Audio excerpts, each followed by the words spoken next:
welcome back for another deep dive. Today, we're going to be looking at something that's pretty interesting in the crypto world.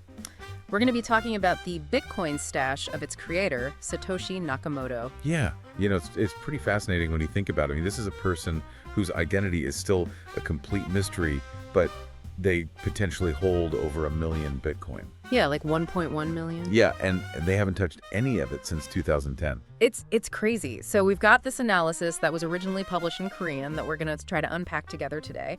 And it examines what could happen if those coins were to enter circulation. And one of the things that really stuck out to me was the sheer scale of it. We're talking about 100 trillion Korean won. Wow. That's like 80 billion US dollars. I mean, that's just mind-boggling to even think about. Yeah, $80 billion is larger than the GDP of many countries. Imagine what kind of impact that amount of wealth could have on the crypto market if it were suddenly, let loose. Oh yeah, it's definitely enough to make your head spin. So let's break this down a little bit for our listeners. First off, can you give us some more context on just how much Bitcoin we're actually talking about here? Sure. So the current estimates are that Satoshi Nakamoto holds about 1.1 million Bitcoin. And just to give you an idea of the scale, that represents about 5.2% of all the Bitcoin that will ever exist. Wow. That's a huge amount. It's almost like having, this whale swimming around in a small pond. It creates this sort of constant undercurrent of uncertainty. It does. And this analysis outlines a few key factors that could influence whether Satoshi's coins ever actually see the light of day. So what's the first piece of the puzzle here? Well, it all kind of comes down to something I think we can all relate to, and that's losing a password. Oh, yeah. Except in this case, we're not just talking about losing access to, an email account or something. It's about losing the private keys that control access to those 1.1 million Bitcoin. Okay, so let's maybe get a little technical here for a second. For those who aren't familiar with this, can you explain what a private key is and why it's so important in the world of cryptocurrency? Absolutely. So think of your Bitcoin wallet like a safe deposit box. Yeah. The private key is like the only key that can unlock that box. If Satoshi loses those keys, the Bitcoin inside is essentially lost forever. There's no way to access it. It's locked away in the blockchain. It's kind of like that sinking feeling you get when you realize you've lost your house keys, but amplified by like $80 billion. Yeah, exactly. So the analysis goes beyond just losing the keys though, right? It dives into the potential market impact of these coins actually entering circulation. Exactly. So the analysis estimates that selling all 1.1 million Bitcoin at once could create a massive liquidity crunch. They say it could be worth as much as 130 billion US dollars. Wow, that's a huge number. But what does a liquidity crunch actually mean, for the average person who's maybe just following Bitcoin or dabbling in it? Could you break that down for us a little bit? Yeah, so think of liquidity as like the ease with which you can buy or sell an asset. So high liquidity means there are lots of buyers and sellers, so transactions happen quickly and smoothly. But a liquidity crunch means there aren't enough buyers to kind of absorb a large amount of an asset that's suddenly being sold. So in the case of Bitcoin, if Satoshi were to just dump all of their holdings all at once, there just wouldn't be enough buyers at the current price willing to purchase all of it. And so what would likely happen is a cascade of sell orders would be triggered, people would panic, and ultimately it would lead to a pretty significant price crash. So in a nutshell, it could basically lead to a massive sell-off and the whole market could go into free fall. And the analysis pointed to an example back in 2010 where a single transaction of just 10,000 Bitcoin caused the price to drop by 50%. Yeah. That's incredible. I mean, it really shows you how much influence a single person or a single entity, especially one holding such a huge amount of Bitcoin, can actually have on the market as a whole. Right. And what makes it even more complex is that Satoshi's actions are essentially unpredictable. It's like having this giant question mark hanging over the entire market. Yeah. Speaking of unpredictable things, the analysis also goes into some of the legal and political complexities. I'm remembering that whole saga with Craig Wright claiming to be Satoshi. Didn't that cause quite a stir? It did.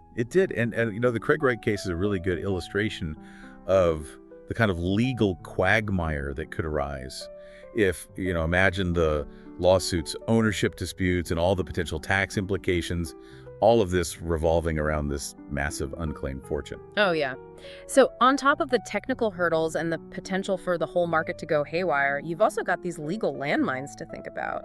It seems like the risks associated with these coins entering the market are pretty substantial. They are, but the analysis also does explore some of the potential benefits as well. Okay, well, let's get into that. What are some of the potential upsides to Satoshi's Bitcoin entering the market? Well, imagine if instead of just dumping it all on the market at once, what if Satoshi were to sell their Bitcoin gradually over a longer period of time? The analysis suggests that this could actually be a positive thing for Bitcoin. Really? How so? I mean, wouldn't even a small percentage of 1.1 million Bitcoin still represent a significant amount entering the market every month? Wouldn't that still push the price down? Well, you're right. Any amount of selling would impact the price. But gradual selling could actually have a stabilizing effect. Right now, Bitcoin is known for being volatile. The price swings wildly based on news and speculation, even tweets sometimes. A steady and predictable flow of Bitcoin into the market could actually help smooth out those fluctuations and make it a more stable environment for trading. So it's kind of like the difference between like a sudden jolt and a gentle push? Exactly. Okay. But couldn't this strategy also be used for manipulation? I mean, couldn't Satoshi influence the price by choosing when to sell strategically? Yeah, that's definitely a valid concern. And any large-scale selling has the potential for manipulation, regardless of who's doing it.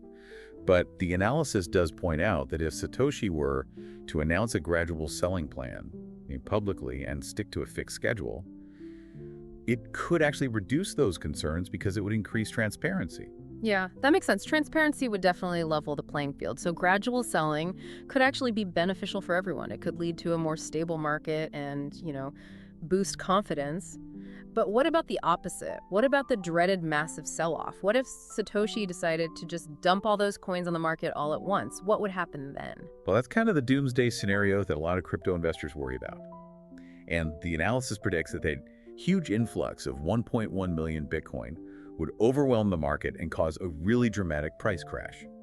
They even use the term liquidity black hole to describe what might happen. Liquidity black hole. That sounds pretty scary. Can you explain what that would look like? Like, how far could the price actually fall? It's tough to predict the exact extent of the crash. Yeah. But we can look at some historical events to get an idea. Back in 2017, when Bitcoin was getting really popular, a single sell order for just 500 Bitcoin on one exchange caused a flash crash that wiped out 20% of Bitcoin's value in just a few minutes. 20% in minutes from only 500 Bitcoin. Exactly. So now imagine the impact of 1.1 million Bitcoin hitting the market all at once. You'd have this huge volume of sell orders, and it would basically create a domino effect.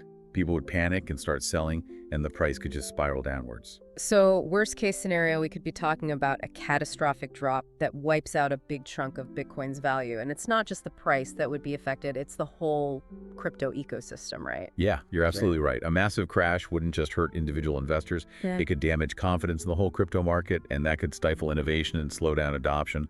The ripple effects could be felt across the entire industry. Okay, so we've got a slow and steady approach versus the sudden market shock. And both scenarios have potential benefits and drawbacks. But it seems like a lot depends on Satoshi's intentions. Now let's move on to that third scenario that the analysis brings up, and that's inheritance. Yeah, this is where things get really interesting. So imagine if Satoshi were to pass away. What would happen to all those Bitcoin? Would they just sit there untouched forever? Well, the analysis suggests that those Bitcoin would most likely become part of Satoshi's estate. They'd be subject to whatever inheritance laws are in place and could be managed by an heir or an executor. Right, and that opens up a whole bunch of new questions. Like, who would inherit this massive fortune? Would they even know how to access the Bitcoin? Would they understand how their actions could affect the market? And what if there isn't a will? What if there's no heir that anyone knows about? Could the Bitcoin end up belonging to a government or even a company? It's possible. And then you got to think about the potential legal battles, the tax implications, the media frenzy that would happen. It would be crazy. It would be like a real-life treasure hunt, with the prize being one of the biggest Bitcoin fortunes in existence. Yeah, a treasure hunt with the potential to totally shake up the crypto world. So this raises a pretty fascinating question. Could Satoshi, even in their absence, still influence the future of Bitcoin through whoever might inherit their fortune? It's a really interesting idea. We often think of Satoshi as this, single entity, but what if their legacy lives on through other people? Maybe their heirs would become the stewards of all this Bitcoin and use it to fund development projects or promote adoption or even try to shape the direction of the entire crypto industry. It's like a crypto soap opera. Yeah. Okay, so we've explored these three very different scenarios: gradual selling, massive sell-off, and inheritance. And each path is unique, but they all have one thing in common. Uncertainty. Uncertainty. We just don't know what Satoshi will do or even if they're still around. It's the ultimate crypto mystery. It is, and it's one that'll probably keep us guessing for years to come. But even with all this uncertainty, one thing's for sure: the story of Satoshi and their Bitcoin stash will always be a part of the story of cryptocurrency. Definitely. And that brings us to another important point. What does this all mean for the average person who's interested in Bitcoin? What are the broader implications for the crypto world as a whole? What does it mean for the future of this technology? That's a really great question, and it's one that we're going to explore in much more detail after a quick break. Yeah. So stay tuned as we continue to dive deep into the mysteries of Satoshi's Bitcoin stash. Welcome back, everyone. Before the break, we were talking about, those risks and rewards of Satoshi Nakamoto's Bitcoin maybe entering the market, and we were just getting into those three scenarios laid out in this analysis. So let's pick up where we left off and dive into that first scenario, that gradual selling. Yeah, this scenario is particularly interesting because it suggests that Satoshi could strategically, drip their Bitcoin into the market over a period of time, maybe sell a small percentage each month or something like that. And what's interesting is the analysis suggests that this could actually be a really positive development for Bitcoin as a whole. Okay, I want to play devil's advocate here for a second, though. Wouldn't even just a small percentage of 1.1 million Bitcoin still be a huge amount to be entering the market every month? Wouldn't that still push the price down? Yeah, it's true that any selling could have an impact on the price, but gradual selling could actually be a force for stability. As we were saying earlier, Bitcoin is known for being volatile. Mm-hmm. Prices go up and down wildly sometimes, based on news or speculation, sometimes just random tweets. A steady and predictable flow of Bitcoin into the market could really help smooth out those fluctuations. It will make it a more stable environment for trading. So it's kind of like the difference between a sudden jolt and a gentle push. Okay, but couldn't this strategy also be used for manipulation? Like, couldn't Satoshi try to influence the price by timing their sales? Yeah, that's a good point. And any large-scale selling could be used for manipulation no matter who's doing it. Yeah. But the analysis makes this interesting point that if Satoshi were to, publicly announce their plan for selling gradually and stick to a fixed schedule, it could actually reduce some of those concerns. It would make things more transparent. That makes sense. Transparency could help to level the playing field for sure. So gradual selling could actually be a win-win. It could create more market stability and increase confidence. Okay, so let's shift gears now and talk about the opposite, the massive sell-off. What would happen if Satoshi decided to dump all of those coins onto the market at the same time? Well, that's the scenario that keeps a lot of people in the crypto world up at night. Yeah. It's the doomsday scenario. And the analysis predicts that such a sudden influx of Bitcoin would completely overwhelm the market. It would lead to a dramatic price crash. They even use the term liquidity black hole to describe the potential impact. Liquidity black hole. That sounds pretty intense. Can you walk us through what that would actually look like? How far could the price actually fall? Well, it's impossible to say for sure exactly how far it would fall, but we can get some clues by looking at some things that have happened in the past. So, for example, back in 2017, when Bitcoin was gaining a lot of popularity, a single sell order for 500 Bitcoin on one exchange caused a flash crash that wiped out something like 20% of Bitcoin's value in just a few minutes. Wait, 20% in minutes from just 500 Bitcoin? Yeah. So now imagine what would happen if 1.1 million Bitcoin hit the market all at once. It would be this huge wave of sell orders, and it would trigger this kind of domino effect. Everybody would panic and start selling, and the price could just completely spiral downward. So worst case scenario, we're talking about a massive crash that could potentially wipe out a huge chunk of Bitcoin's value. And it's not just the price that's at stake here, it's the entire crypto ecosystem, right? Yeah, you're right. A big crash wouldn't just hurt individual investors.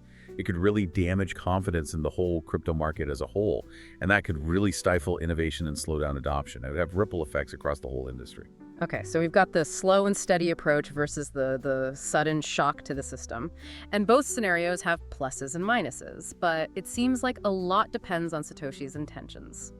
Okay, so let's move on to that third scenario now that the analysis discusses, and that's the idea of inheritance. Yeah, this is where things get really, really interesting. What if Satoshi were to pass away?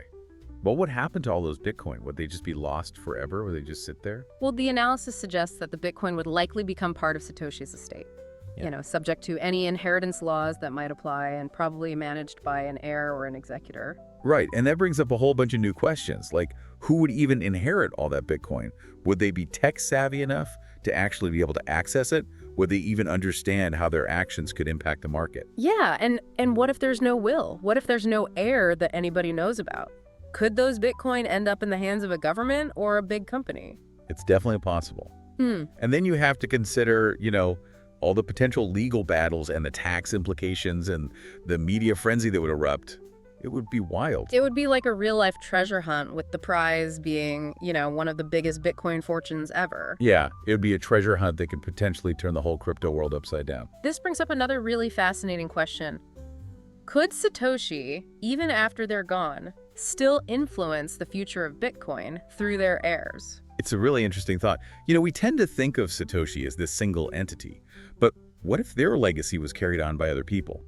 What if their heirs became like the stewards of all that Bitcoin and used it to fund, development projects or try to promote adoption or even shape the direction of the entire crypto industry? It would be like a crypto soap opera. It would be pretty dramatic. Okay, so we've gone through these three scenarios: the gradual selling, the massive sell-off, and inheritance. And each path is unique, but they all share one common thread: uncertainty. Yeah, we just don't know what Satoshi will do or even if they're still out there. It's the ultimate crypto mystery, and it's one that will probably keep people debating and speculating for years to come. But even with all this uncertainty, one thing is clear: the story of Satoshi and their Bitcoin is a huge part of the story of cryptocurrency itself. Absolutely. And that leads us to another really important question. What does all of this mean for the average person who's interested in Bitcoin? What does it mean for the crypto world in general? What does it mean for the future of this whole technology? That's a great question, and it's one that we're going to explore in much more detail after a quick break. So stay tuned as we keep diving deep into the mysteries surrounding Satoshi's Bitcoin stash. All right, so welcome back, everyone. We've covered a ton of ground in this deep dive, right? From the technical stuff like private keys to those potential market meltdowns. But now I want to have a little fun with it and kind of flip the script. Okay, yeah, let's put on our hypothetical thinking caps. Exactly. So just imagine for a minute that you are Satoshi Nakamoto. You've got this massive Bitcoin fortune just sitting there. What would you do? Well, first, I think I'd probably double check and make sure I wasn't dreaming. Right. But seriously, after the initial shock wore off, what would be your next move? Honestly, I think I'd be really cautious.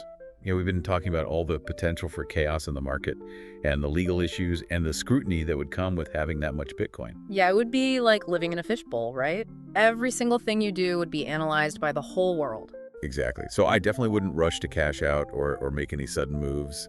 I think I'd really want to take my time and weigh all my options carefully. So no spontaneous trips to space or buying a private island?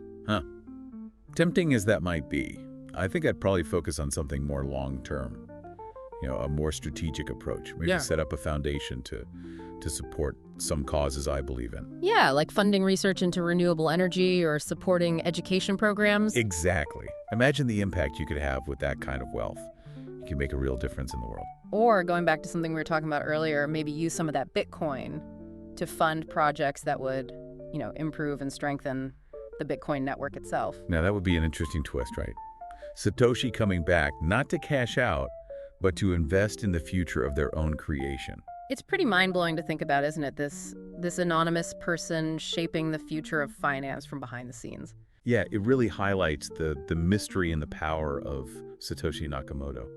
They've become the symbol of innovation and the potential of cryptocurrency to change things. And even though they've disappeared, their actions or even their inaction really continue to influence the whole crypto market. Yeah, and thinking about the ripple effects of all this, it raises a really important point. What does all of this mean for regular people who are interested in Bitcoin? That's a great question. It's easy to get caught up in these what-if scenarios and all the speculation. But at the end of the day, what really matters is how it affects, everyday investors and the people who use Bitcoin. Right. And I think the most important thing is awareness. Understanding the potential impact of Satoshi's Bitcoin, even if it never moves, helps us to understand the bigger picture, the forces at play in the crypto market. It's like knowing that there's a sleeping giant out there, even if it never wakes up. It helps you navigate the market with a little more caution and understanding. Exactly. And it reminds us that crypto is still a relatively young space. There's a lot we don't know, and there will probably be some surprises along the way. Well said. So as we wrap up this deep dive, I want to leave our listeners with one final thought. We've been exploring all these possibilities about what might happen if Satoshi's Bitcoin enters the market. But the truth is, we may never know the answer. The mystery of Satoshi Nakamoto might remain unsolved. And, that's part of what makes this whole story so fascinating. Yeah, it definitely adds to the intrigue. And it really underscores how important it is to think critically and carefully analyze things and maintain a healthy dose of skepticism as we navigate the world of cryptocurrency, which is always changing. Couldn't have said it better myself. So a huge thank you to you and to all of our listeners for joining us on this deep dive. We hope you enjoyed it. Until next time, keep exploring, keep learning, and keep those questions coming. And remember, the world of crypto is full of surprises. Who knows what we'll uncover next?